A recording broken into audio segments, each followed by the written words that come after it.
Hello everyone, મારી ચેનલમાં તમારા બધાનું ખૂબ ખૂબ સ્વાગત છે। આજે સરસ મજાનો વિડીયો લઈને આવી ગઈ છું કે અમેરિકામાં ઇન્ડિયન રેસ્ટોરન્ટમાં જમવા જઈએ તો કેવું ત્યાં ફૂડ મળતું હોય છે। અને આજે અત્યારે અમે લોકો જઈ રહ્યા છીએ આપણા ગુજરાતના ફેમસ હોય ને એવું રેસ્ટોરન્ટ છે ઓનેસ્ટ, તો ત્યાં અમે જઈ રહ્યા છીએ। અને ઓનેસ્ટમાં અમે લગભગ છેલ્લા 4 વર્ષથી જઈએ છીએ ને જીગ્નેશ, 4 વર્ષથી તો જઈએ જ છીએ, પણ વચમાં બહુ જ ઓછું થઈ ગયું હતું કોરોનાને લીધે। તો અત્યારે અમે ત્યાં જઈએ છીએ ને ત્યાં જઈને દેખાડીશ કે ત્યાં કેવું ફૂડ મળતું હોય છે। ખરેખર ખૂબ જ સારું છે, પણ આજે અમે જે મગાવશું એ પ્રમાણે હું તમને શ્યોર કહીશ કે કેવું લાગ્યું અમને આજનું। તો બસ જોતા રહેજો, અને હજી સુધી તમે લોકોએ જો મારી ચેનલને સબસ્ક્રાઇબ ન કરી હોય તો જરૂરથી સબસ્ક્રાઇબ કરી લેજો, અને બેલ આઇકોન ઉપર પણ ક્લિક કરી દેજો કે જેથી હું જ્યારે પણ નવા વિડીયો અપલોડ કરું એનું નોટિફિકેશન તમને મળતું રહે। તો અમારા ઘરેથી ને ઓનેસ્ટ અરાઉન્ડ હાફ એન આવર છે, 30 મિનિટનું ડિસ્ટન્સ છે। તો બસ હવે હું તમને મળીશ ત્યાં।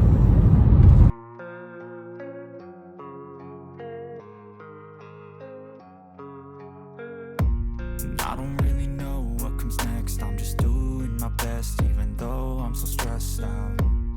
Everything just feels like a test that I fail, so depressed when I can't seem to get out. But something deep inside won't let me quit. I swear that I'm inspired by all this shit. Tell me that I can and I won't. That's what guides me the most. Fuck your lies, I'll do what I want.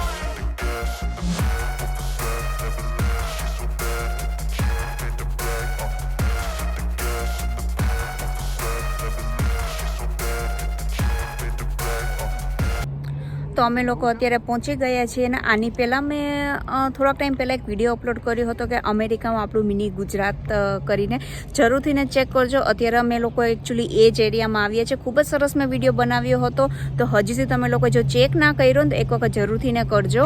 આ આખું અહીંયા પણ એક Patel brother છે। અમે અત્યારે છે ને ડિકેટરમાં આવ્યા છીએ, તો ત્યાં છે, અને અહીંયા પાર્લર ને એવી રીતના બધું જ હોય છે। પટેલ બ્રધર છે, ઓનેસ્ટ છે, ચાટપટ્ટી છે, ગોકુળ છે। ગોકુળનો પણ એક મેં વિડીયો બનાવ્યો હતો, તો એ અમારા ઘરની બાજુમાં જે છે ને એનો બનાવ્યો હતો। અને અહીંયા પણ ડિકેટરમાં પણ છે ગોકુળ, અને અહીંયા પણ ઘણા જ બધા સાડી ને મીન્સ એને રિલેટેડ ને રાજપાન ને બધું જ છે। તો જરૂર થઈને તમે લોકો એ વિડીયો ચેક કરજો, એમાં મેં બધું સરસ દેખાડ્યું હતું। તો હવે બસ અમે જઈશું અત્યારે ઓનેસ્ટમાં। તો સામે ઓનેસ્ટ રેસ્ટોરન્ટ છે, એની બાજુમાં જ સલૂન છે, ચાટપટ્ટી છે, ગોકુળ છે, બધું જ આ લાઇનમાં આવેલું છે।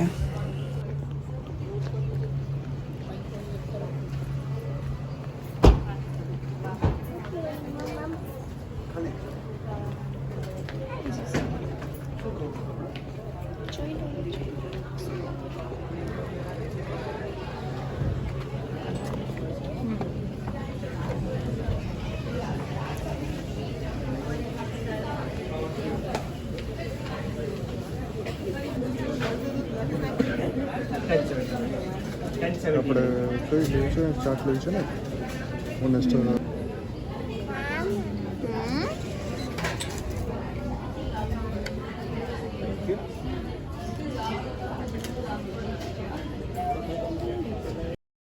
અહીંયા જ્યારે ઓર્ડર પ્લેસ કરીએ ને એના પછી એ લોકો એક ટોકન નંબર આપી દેતા હોય છે। એ ટોકન નંબર લઈને આપણે ટેબલ ઉપર બેસવાનું હોય છે, એટલે એમાં જે નંબર હોય ત્યારે એ લોકો અહીંયા આવીને ટેબલ ઉપર સર્વ કરતા હોય છે।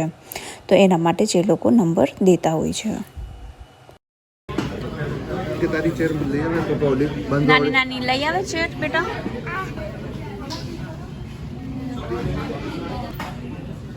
મીશુ શું મમ્મ કરવા આવી? તું શું મમ્મ કરવા આવી બેટા? આજે અમે લોકોએ એક થાળી અને એક ચાટ મગાવી છે, તો થાળી આવી ગઈ। તો થાળીમાં અહીંયા જનરલી 2 શાક હોય છે, એક દાળ હોય છે, અને બાકી 2 પરોઠા હોય છે, દહીંવડા હોય છે, રાઈસ હોય છે, સલાડ હોય છે।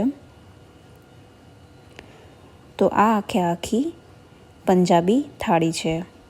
અને અહીંયાના વેજીટેબલનું શાક ચેન્જ થતું રહેતું હોય છે। મોસ્ટ ઓફ પનીરનું શાક એક તો હોય જ છે,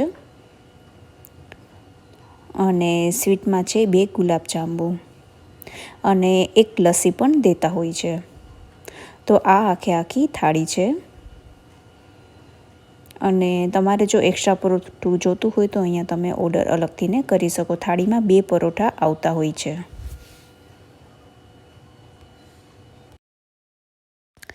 અને એક અમે સમોસા ચાટ મગાવી હતી કે જે અમે માઇલ્ડ રખાવી હતી, કારણ કે મીશાને ભાવતી હોય છે તો એ પણ ખાઈ શકે એના માટે. ખૂબ જ સરસ હોય છે આ ચાટ. મીશુ કેવું છે? યમ યમ છે. અરે વાહ.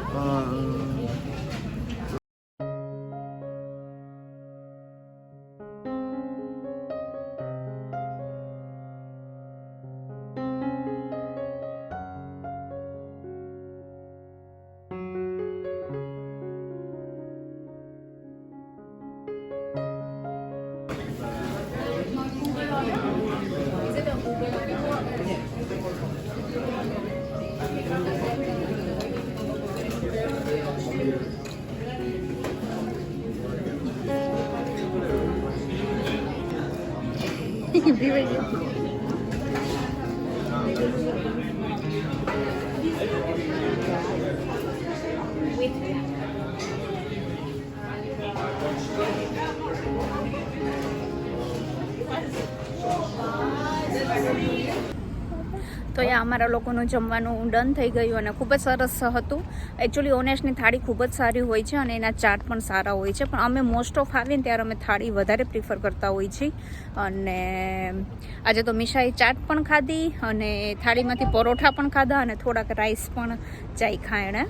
તો જરૂરથી તમે ટ્રાય કરી શકો. અહીંયા યુએસએમાં ઓનેસ્ટ ઘણી જગ્યાએ છે, તો જરૂરથી તમે લોકો ત્યાં ટ્રાય કરી શકો. ખૂબ જ સરસ એનું જમવાનું હોય છે. તો ચલો હું જ આવીશ એક આવા નવા સરસ મજાના વિડીયો નિહાળે. અને આજનો વિડીયો તમને લોકોને કેવો લાગે જરૂરથી મને કોમેન્ટ કરજો. અને અત્યારે અમે જમ્યા ને એનું બિલ અરાઉન્ડ કેટલું થયું હતું જિગ્નેશ? 23. એક્સ્ટ્રા પરોઠું હતું ને? યા, એક્સ્ટ્રા પરોઠું લીધું હતું, થાળી અને એક ચાટ હતી, તો એનું થઈને $23-24 થયું. મને છે ને દર વખતે ઘણા લોકો કહેતા હોય કે તમે લોકો ઇન્ડિયન કરન્સીમાં કન્વર્ટ કરીને કહો, તો ઇન્ડિયન કરન્સીમાં કન્વર્ટ કરીને તો ઓફકોર્સ વધારે લાગે, લગભગ 1600 રૂપિયા જેવું થાય આટલાનું. પણ અહીંયા રહેતા હોય ને એટલે પછી ઇન્ડિયન કરન્સીમાં કન્વર્ટ કરવાનો કોઈ મતલબ નથી હોતો. તો જિગ્નેશ હું બોલું ને એટલે જિગ્નેશ હશે છે. પેલા હું જ્યારે હું નવી આવી ત્યારે હું કન્વર્ટ કરતી હતી. જ્યારે કન્વર્ટ કરીને ત્યારે એકચ્યુઅલી ને આપણે જમી ના શકીએ, એના કરતાં ઇટ્સ બેટર કે આપણે કન્વર્ટ કરવાનું જ નહીં. તો ચલો હું જ આવીશ આવા નવા સરસ મજાના વિડીયો નિહાળે. ત્યાં સુધી બાય બાય. મીશુ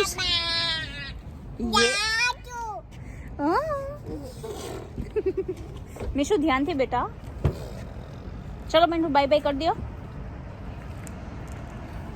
ચલો બાય.